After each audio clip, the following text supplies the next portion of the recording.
Kia ora. So with Christmas now behind us, it's time to look to the new year, and I thought it would be a good opportunity to share Tracey's top tips for setting a New Year's resolution. Newly qualified as a holo body coach, which is a whole holistic approach to well-being, as I've mentioned before. 7 areas that we need to look at to thrive, being nutrient richness, frequent movement, inner calm, quality sleep, connectedness with nature, social connectedness, and a sense of purpose. So I thought I would just spend a few minutes sharing with you just a few tips on how you build a sustainable habit.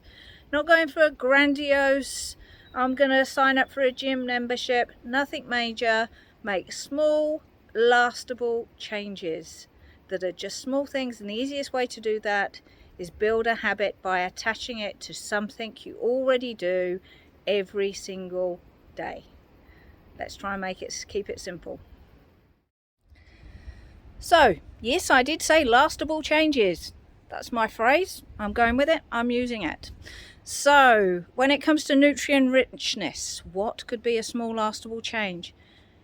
How about building your electrolytes? Every morning, first thing you do, glass of water. I will just turn the camera around. Glass of water and a pinch of Himalayan rock salt. Easy habit to build. Just pour the water the night before and the salt. Have it by the side of the bed. And then you can stack on that habit when we come to inner calm later on. I'll talk about how you can just put your feet out of bed, feet on the ground. Today will be a great day. And then this is called stacking habits. So in time, salt water, today will be a great day, you might start a meditation regime where you might spend the first couple of minutes of the day going through visualizing your whole day and everything going perfectly. Another thing that you might look at, that's a small habit, rather than going for all of these, but you might look at just cutting the amount of sugar in the diet. So it's recommended that females have less than 6 grams of sugar per meal, males less than 9 grams. Don't go for the whole major diet change. Pick one thing that you would like to eliminate and work through it. So that might be something like added sugars, indulgent refined grains, so that's white bread, white pasta, vegetable oils, trans fats, or if you're a smoker, tobacco. You might want to be looking to cut alcohol, but you choose one of these. And another easy one is to bring your evening meal forward to make sure that you've eaten by 6:30, 7 p.m. at the latest, and then have nothing but green tea, black tea, coffee, water until your morning breakfast, where you break your fast. And it's very easy to do a 12-hour fast just by eating before 7 p.m. and then not eating until after 7 a.m. It's a very easy, sustainable habit to build. So that's nutrient richness and what small things that you can achieve via diet. You go one at a time. Once one has become ingrained and is habit, and you don't even think about it, then you add the next step. Okay, so if we're not taking out a gym membership anytime soon, what can we do for our frequent movement that can make lastable change? Well, walking is the best way to make lastable change. Research has shown actually it's not 10,000 steps. That was a marketing model by a certain retailer. But 7,500 to 9,000 steps is the optimal for walking. 7,500 steps has been shown to reduce depression in women by up to 50%. It also increases optimal learning by 20%.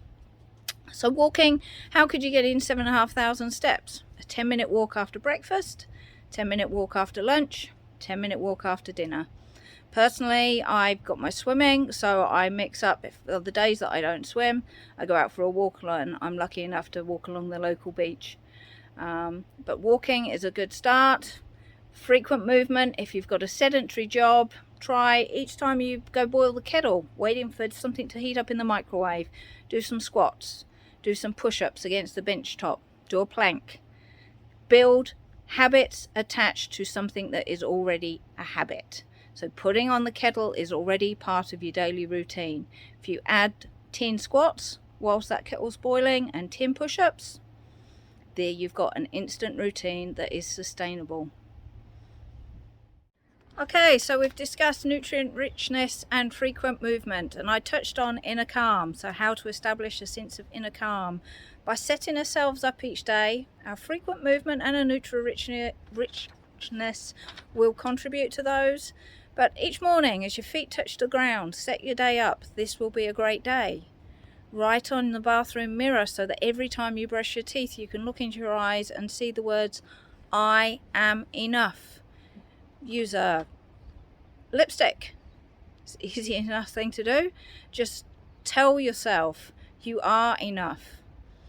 But another way, so from starting with today's going to be a great day, you might work into a morning visualization routine. Imagine how that day will look, right from having breakfast with your family, loved ones, the school drop off, your first meeting at work, through to having a lovely lunch, through to a nice family evening meal. Visualize your entire day going exactly as you want it to do. And when you've built a routine like that, this is stackable habits we're talking about here, you might look at something like the 6-phase meditation. This is a book by Vishen Lakhiani. It's also available from online, a company called Mind Valley, who I've completed all my certifications with in the last year. And I'm also a trained 6-phase meditation coach. And what the 6-phase does, you start with, first of all, compassion, bringing love to yourself, love to your neighborhood, and spreading love to the world.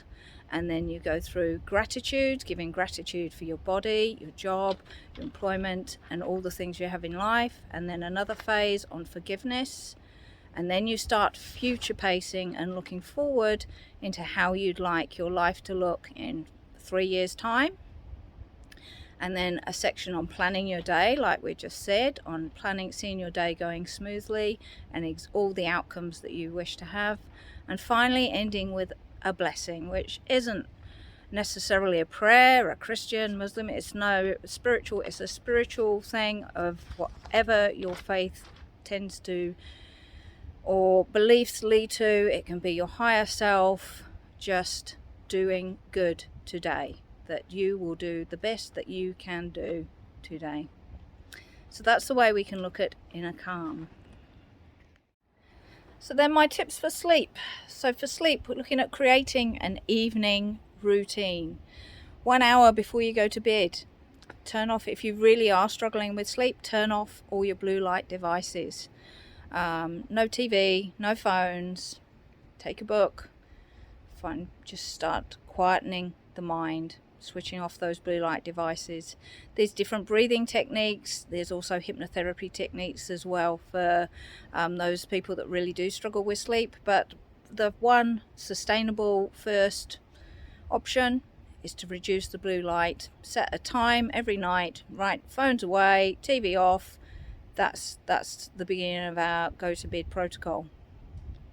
And then natural connectedness and social connectedness, put those together, because that could be just try something different. Try a different club, try badminton, try open water swimming, and that's something out in nature that's going to get you connecting with new people, or get a group of friends together to go for your morning walk. Just something little that will start building those social connections. So those are just little things that you can do in that way. So that leads to the final question and the final area that you need, and the 7 things you need to thrive. A sense of purpose. This is where my life coaching comes in. It's very something people are really struggling with at the moment after all that's happened over the last couple of years. My one tip would be this: contemplate this question. What would you do if you knew you couldn't fail, and if money was no object? Just take money out of the equation. Just what would you do? What would be your ultimate thing that you would love to achieve if money was no object and if you knew you couldn't fail? And then when you've written that down, thought on it, just do a Google search. See what comes up. Just start. Once you've done a Google search, follow it up. What could you look at next?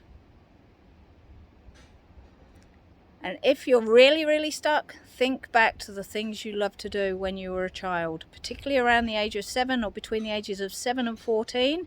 If there's something that really resonates with you, that's generally the area where we can find what we would generally love to do.